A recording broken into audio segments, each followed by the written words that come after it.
Everybody's got a thing, but some don't know how to handle it. Topissimo, no? Did you just trade my future for a pet rock?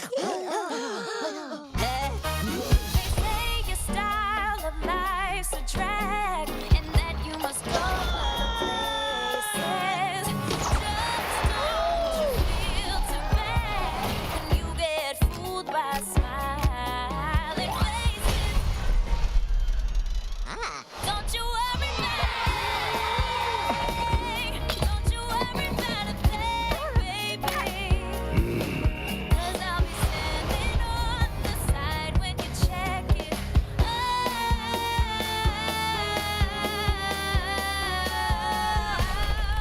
The lady in aisle 6, that was awesome.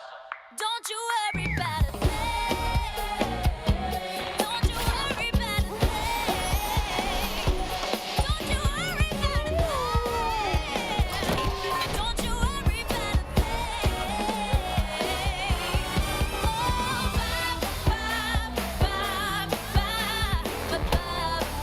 It's go time.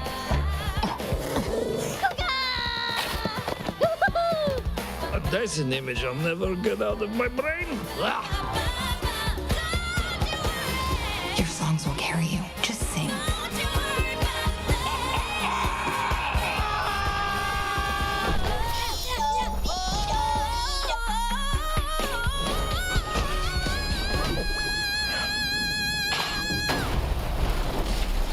I'm sorry, Don't you worry about a thing. Don't you worry about a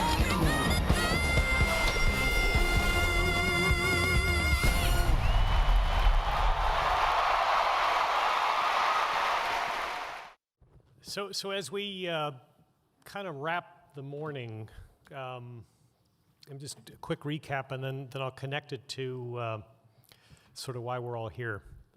Thank you, Zev, and thank you for our higher education leaders. I heard a sense of urgency starting to come through. Thank you. I'm delighted to hear that. I also heard each of them, when asked for one answer, give two, which they'd never allow their students to do. So there's still a bit of work to do, still a little inflexibility to higher ed, but a lot to be shared and a lot to unpack. Now, this next individual is someone I've had the privilege to know for a long, long, long time. And he truly is a genius. I kind of introduce him as the Walt Disney of our generation. I don't mean the person necessarily, I just mean that creative inspiration. And Chris Meledandri, again, an illumination, and his colleagues probably need no introduction. You saw just a little flavor of some of the joy and the stories that they have shared with the world. But Chris is going to connect story with art for life's sake. And I think what you'll see him unpack for us is what we see on the screen is only possible because hundreds, if not thousands of people have had a chance to participate in arts and music. And not just art to be the singer, but art to be the sound technician, art to be the cafeteria worker, art to be the finance manager for a project, art for life's sake. So it's truly my privilege to introduce the Walt Disney of our generation, a true creative genius, to talk a little bit about why this matters. Why are we doing all of this? Because the children, the 6 million children in our public schools need art for their life's sake. This will prepare them for a career in the arts, for a career as a fourth grade educator, for a career as a filmmaker, for a career as a university dean, or for a career as a scientist, chef, or an astronaut. It prepares students for life. So privileged to be here with all of you today. Excited to introduce my friend Chris Meledandri. Thank you. Thank you, Austin. It's a real pleasure to be here with all of you today. I'm going to start by just telling you a short story.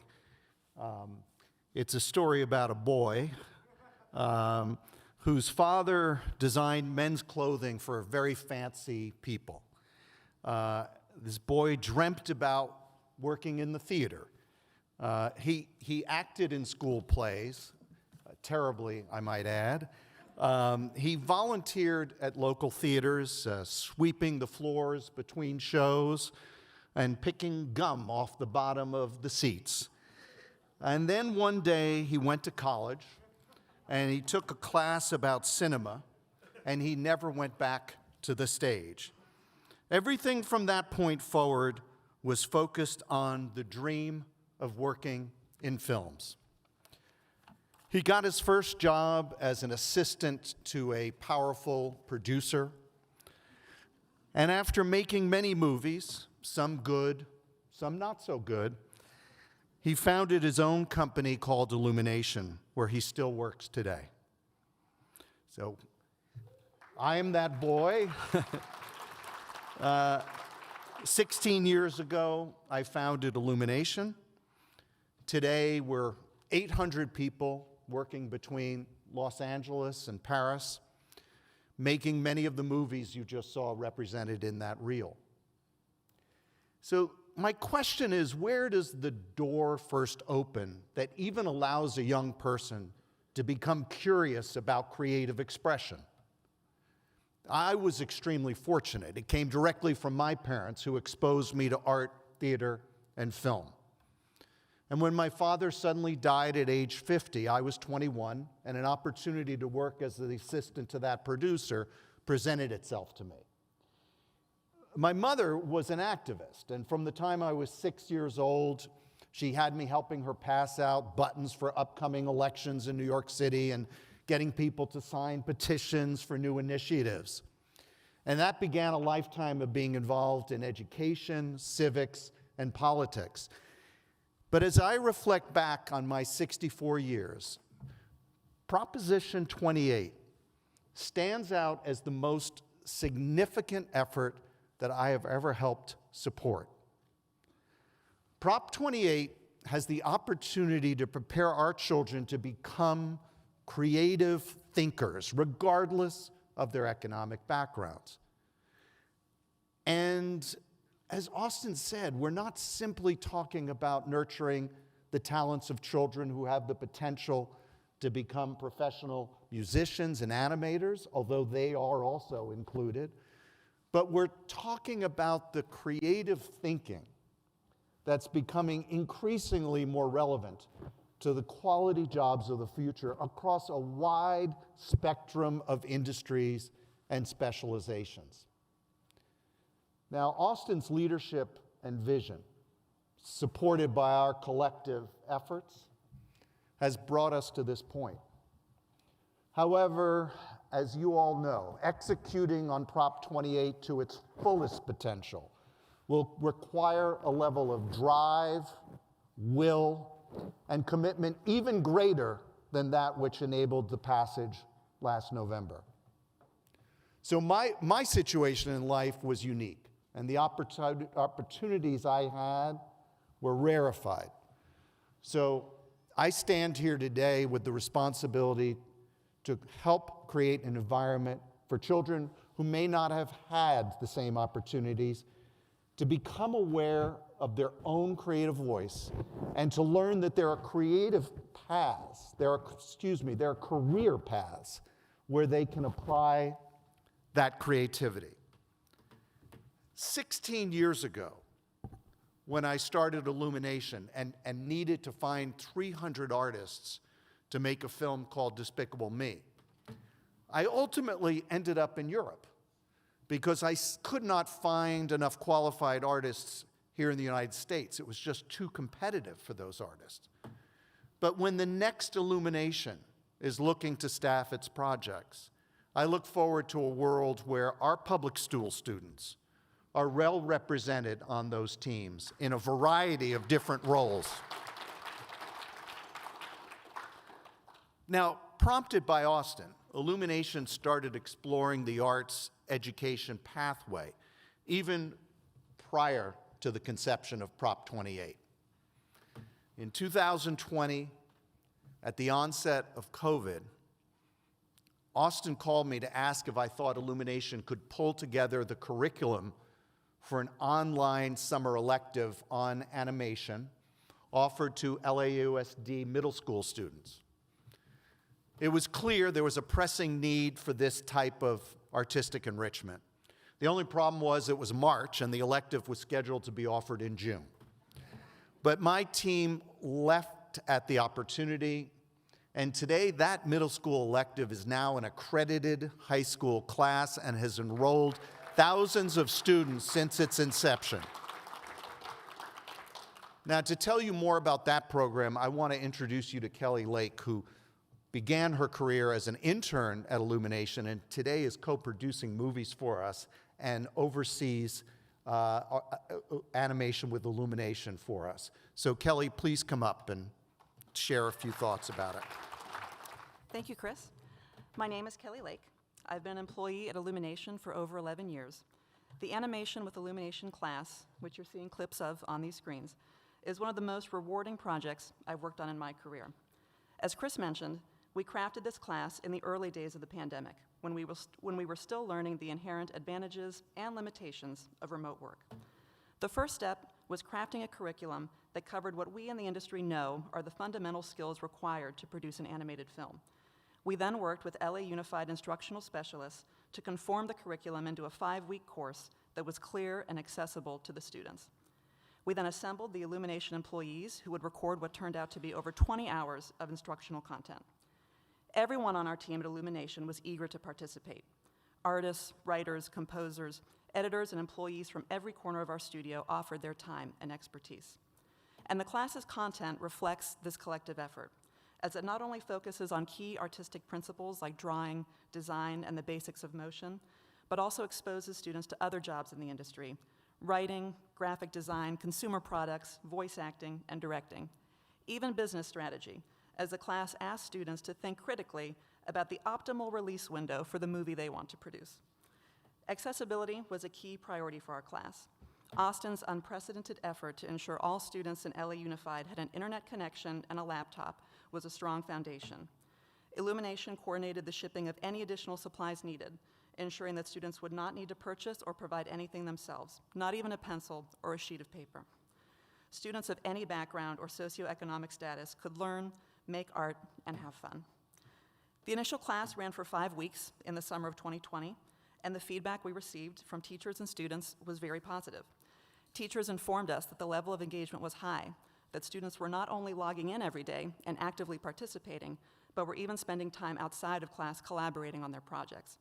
And we heard encouraging feedback from students, like, "This class helped me tell a story I've had in my head for a long time," or "I didn't know these jobs existed," or "Does Illumination hire 12-year-olds?"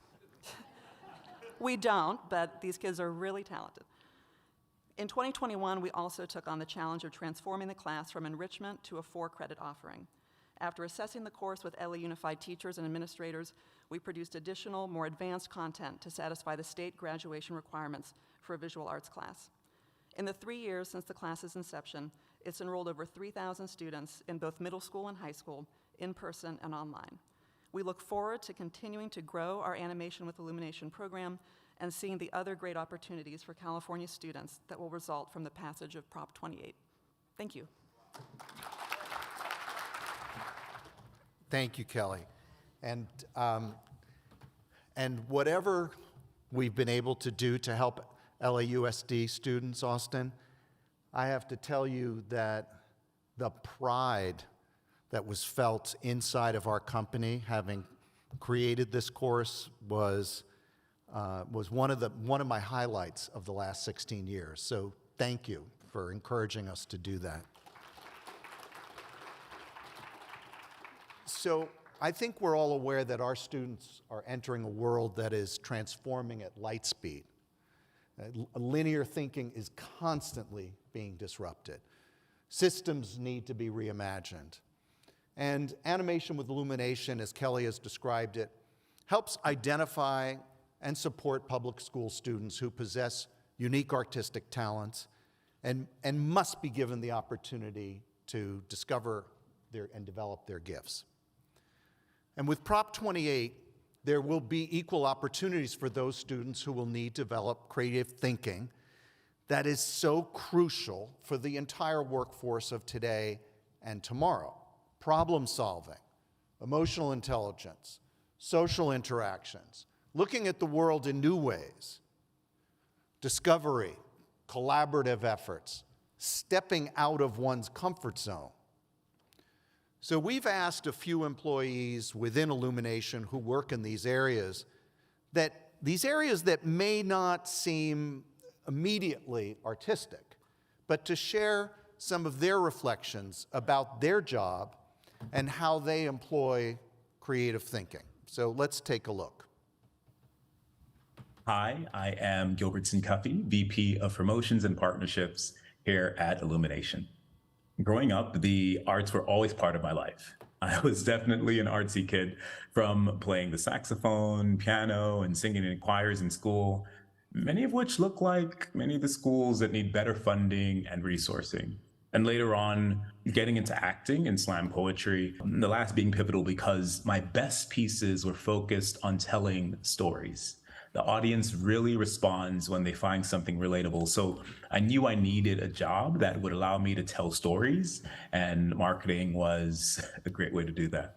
I use creative thinking in my job every day as I navigate all of the potential partners that we work with for our films, as well as the multiple stakeholders who have to be brought along to move a project from idea to full execution. There is a lot of storytelling involved, translating our vision for the partnership to key stakeholders, and ultimately to the final audience who gets to experience the program that we bring to life. If we do it well, everyone is delighted and feels seen. It's crucial that the upcoming generation learns these kinds of skills and thinking, because someone needs to be there to understand an artist's intention and then able to translate that vision broadly so it becomes relatable and appreciated by as broad of an audience possible. Hi, I'm Amy Coleman, and I'm the Director of Business and Legal Affairs at Illumination. Sure, the legal world might not be the first thing that comes to mind when you think about creativity, but art has shaped my life for as long as I can remember. So I'd like to think that the two are working together behind the scenes. I went to college on an opera scholarship, studied classical piano in the Certificate of Merit program for 10 years, always did musical theater, jazz, tap, ballet. I was even in a handbell choir. When you're drafting contracts and making deals, you're trying to find common ground with the agents and attorneys representing the talent, coming up with creative solutions to reach an agreement. It's essentially a dance between both parties. Think of it as each side learning to harmonize together to get the perfect sound in the end. In music, for instance, you have dissonance, when two frequencies of pitch clash against each other, but you're still creating something special. Opposing counsel in a nutshell. Sometimes just adding one word to a contract can change its meaning entirely, like how you can change the key of a piece with a sharp or a flat. Law is its own language, and because I'm not actually an attorney, I'm always learning new terms, much like studying opera, where you're given a new piece to perform in German or French or Italian. Art adds color to our lives every day, and it can pop up in the places you'd least expect. We've also asked one of our studio's longtime writers, Tommy Swerdlow. Now, Tommy and I go back a long ways. We collaborated on a film called Cool Runnings years ago. Tommy was the writer, and I was the executive producer.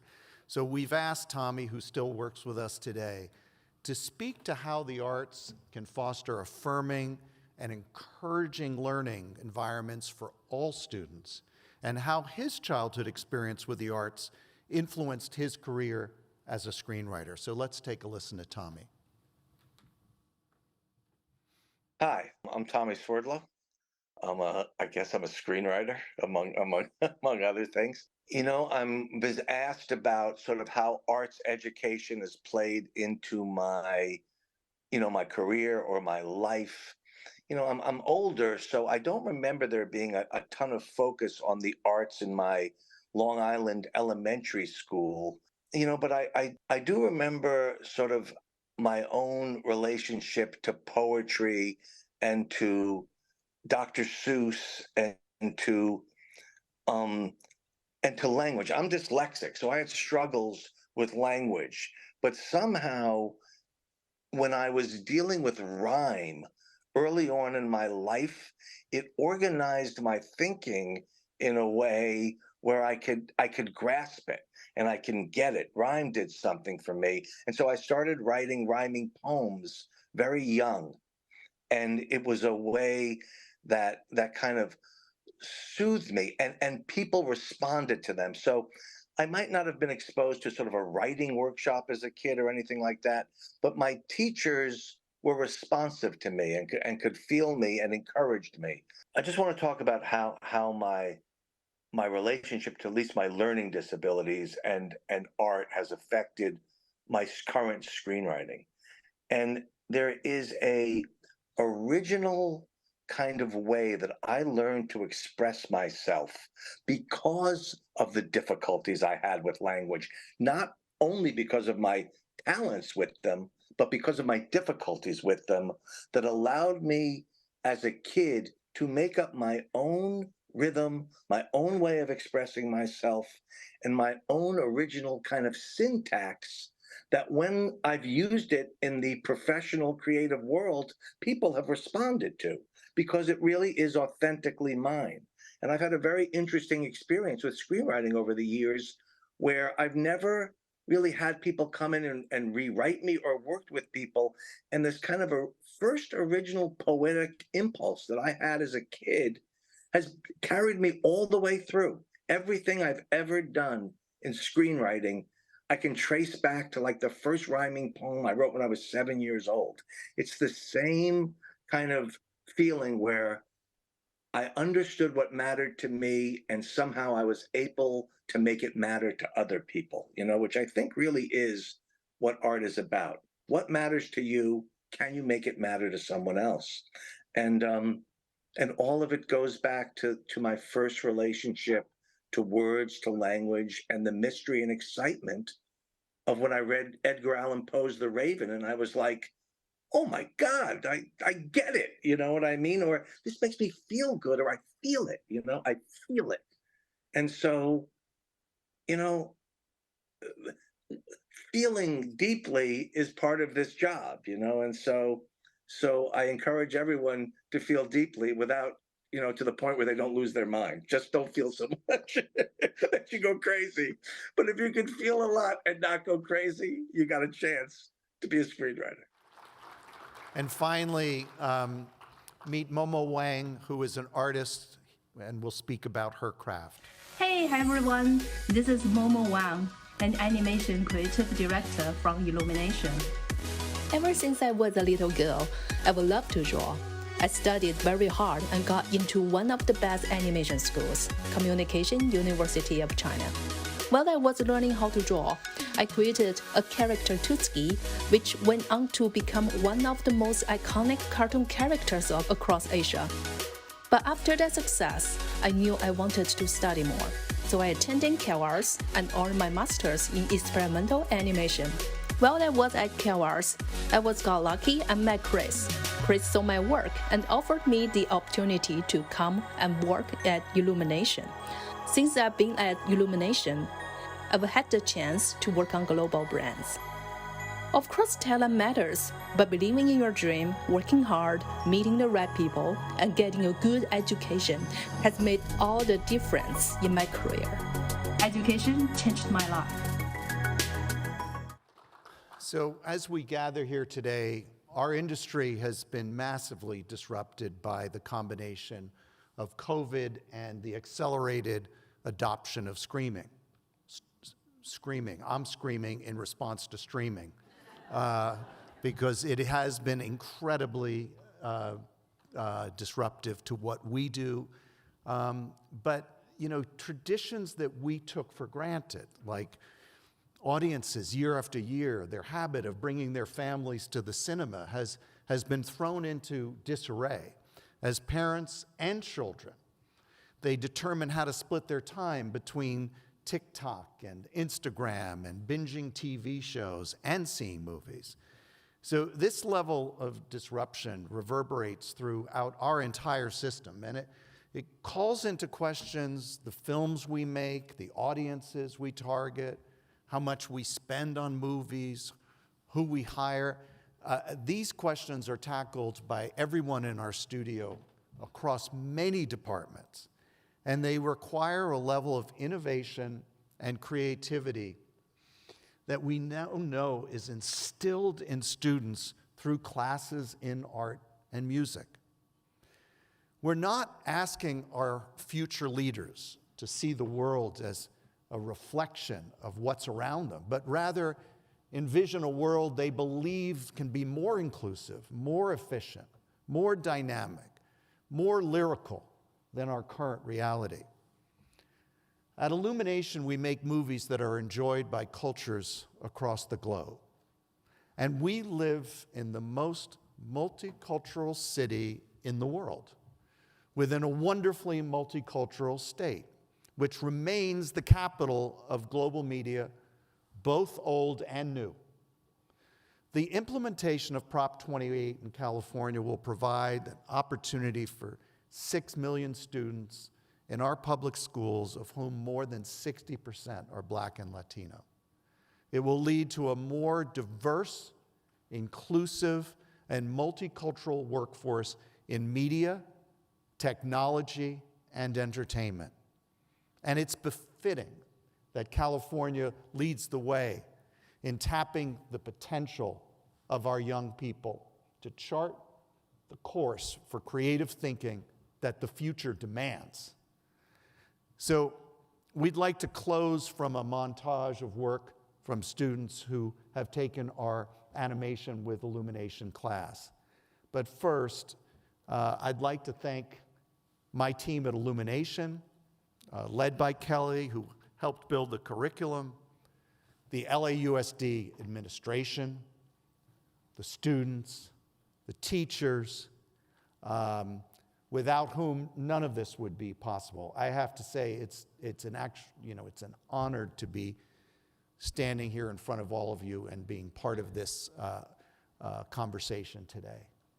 But I want to finally close by thanking Austin and everybody involved in supporting Proposition 28, which will be essential in opening the door for public school students across this state to become the creative thinkers that the world so badly needs. So let's take a look at some work as we close. Thank you so much.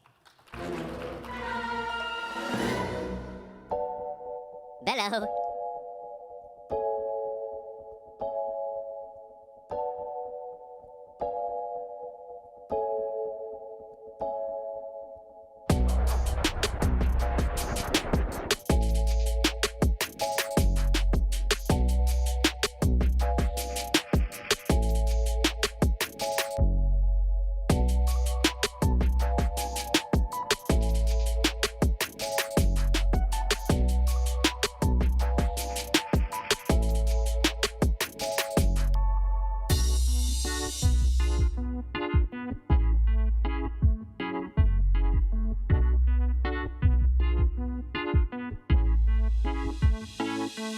Thank you.